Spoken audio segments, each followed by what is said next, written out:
Shang-Chi and the Legend of the Ten Rings is unlike any other Marvel film I've ever seen, but is it still worth a watch? I was lucky enough to see this film early, and I'm gonna give you my thoughts right now.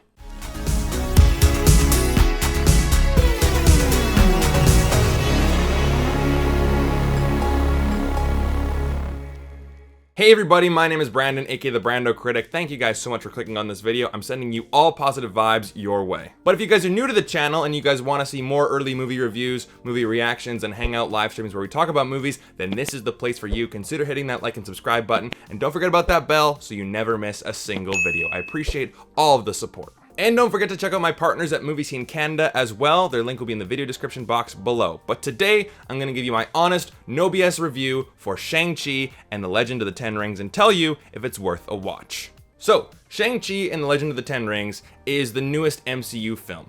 And if you guys know me at all, I'm getting a little bit tired of the superhero craze, right? Like, I just want to see something new, and it's very hard to get hyped for a new superhero film because even this year alone, we've had Zack Snyder's Justice League, we've had the Suicide Squad, we've had Black Widow, we've had this movie, we've had all the Marvel TV shows like WandaVision and Falcon Winter Soldier, Loki. It's almost getting too much to handle. And yes, Shang-Chi and the Legend of the Ten Rings is a Marvel film, but it doesn't feel like a Marvel film. This felt like a martial arts, spiritual, action fantasy film. And take the last MCU film for an example, right? Black Widow. Natasha Romanoff is watching James Bond in the movie, right? It's a call to say that, you know, this is like a James Bond film, but it just becomes yet another Marvel superhero film. Shang-Chi, on the other hand, has its own unique voice and coat of paint, and it feels fresh, and it stands out from the rest of the crowd. And you can see that in its action sequences, its characters, its lore and world building, and just overall story. And speaking about the action sequences, I like how small scale they were for the most part. It does get very big at the end, but it felt earned, and I'll talk about that in a second.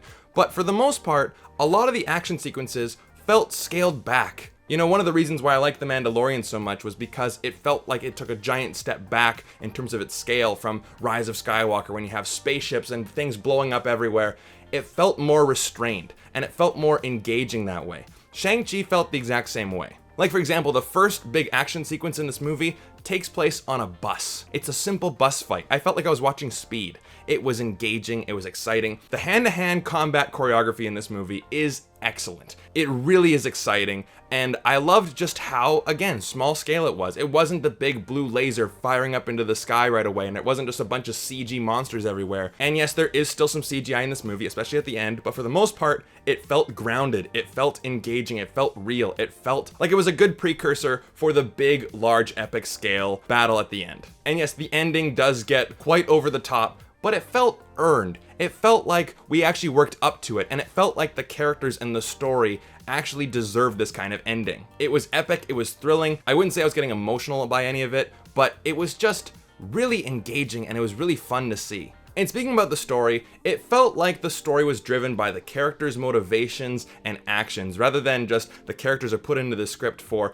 oh, that's a cool scene, we'll put that in the trailer. Like, the characters' genuine emotions and genuine actions and genuine motivations drove the story forward. And speaking about our characters, Shang-Chi, or Sean, played by Simu Liu, right? Born in China, raised Canadian, so hometown boy. He really impressed me. One, he totally nails those fight sequences, but he's really charming, he's very charismatic, and he has some comedic timing too. I really liked him as the main character. But I would say that the person who stole the show was Awkwafina. As soon as I saw her in Jumanji, I knew that she was gonna be a star. I'm like, this lady is really, really funny, and she has great screen presence. She's the perfect side companion to Shang-Chi. Now, I was worried because you're like, okay, you're putting a comedian or a funny character into this movie. We could get Kat Dennings, right, from Thor.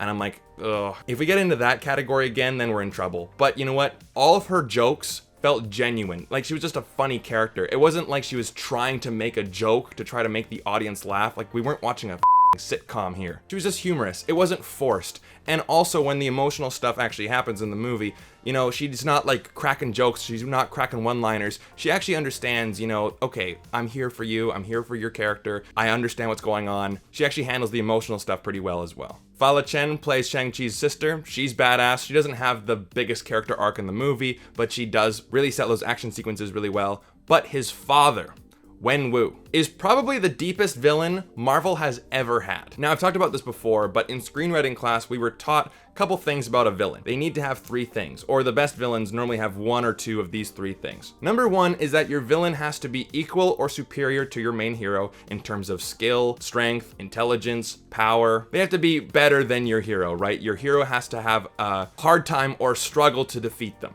Number 2, your villain needs to genuinely think that they're the good guy, right? Now I won't spoil it, but Wenwu really does have this idea of his mission, of what he wants to accomplish, and he really thinks that he's the good guy in this story, and he's gonna do some bad things to get it, but overall, he thinks he's the good guy. And number 3, your villain needs to be close to your hero in terms of relation, right? Their boss, son, brother, right? Mother, sister, best friend, right? This one is father, of course. And you know what? When they're fighting and they're talking about their relationship and Shang-Chi wanting to step out of his father's shadow and choosing a side of good and evil, it felt very Star Wars Empire Strikes Back. You know, it didn't reach that level, but it got close. And I'm like, this is an MCU film, right? Generally, the villains are just like an afterthought in these movies, but here, it really felt like the villain really drove the story. The relationship there was the strong part of the movie. It was really well done. Now my 2 complaints of the movie, and they're not big complaints. These are almost kind of nitpicks, but I did notice them in the movie. Number 1 is that yes, Wenwu, Shang-Chi's father, is like the main villain,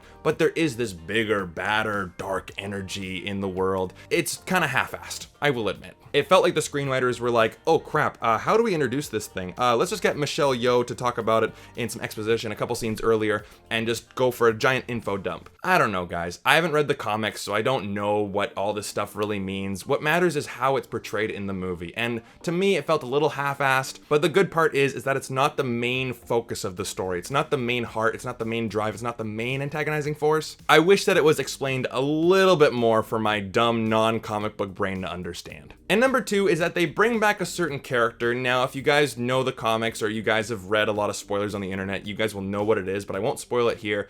And the reason why they brought back this character, at least it felt like this to me, was that a lot of MCU fans, a lot of Marvel fans, a lot of comic book fans were unhappy with this character's portrayal in an earlier MCU movie. So they're like, okay, well, let's bring him back. Let's try to give him some justice. And it was like Marvel going, hey fans, you like us again? Like, please, like, don't you guys like understand us now? Like, we're good, right?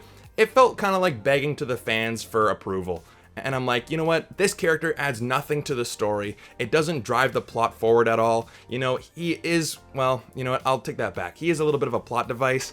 You know, he has a couple laughs here and there, but overall, he's almost useless to the story, and it doesn't really feel necessary to have him in here. But again, he doesn't deteriorate from the movie, right? He does serve one simple plot element, but you could have written around that, and he does have a couple funny lines, but again, it doesn't feel that ingrained into the roots of the story. It felt kind of like an afterthought. So again, not the biggest complaint in the world, but it felt kind of desperate in terms of the filmmakers just wanting the approval from the fans. But overall, I really enjoyed Shang-Chi. Now, I will admit, the trailers looked very lackluster. That poster, it looks awful. It just straight up looks bad.